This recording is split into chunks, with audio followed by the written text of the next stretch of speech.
How to turn off orange dot on your iPhone. Hello everyone, I am Bishaka and welcome to our channel. Now let's get right into the tutorial. If you have enabled vocal shortcuts in your iPhone, then you will probably see the orange dot. So in order to turn it off, go ahead and launch the settings application on your device. Here, tap on the accessibility option and now scroll down to the speech tab and you will see the option for vocal shortcuts. Here, go ahead and toggle off the toggle button for vocal shortcuts, and with this, you will not see the orange dot anymore.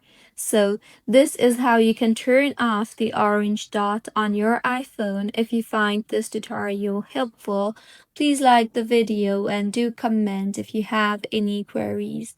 Also, do subscribe to our channel for more helpful tutorials like this.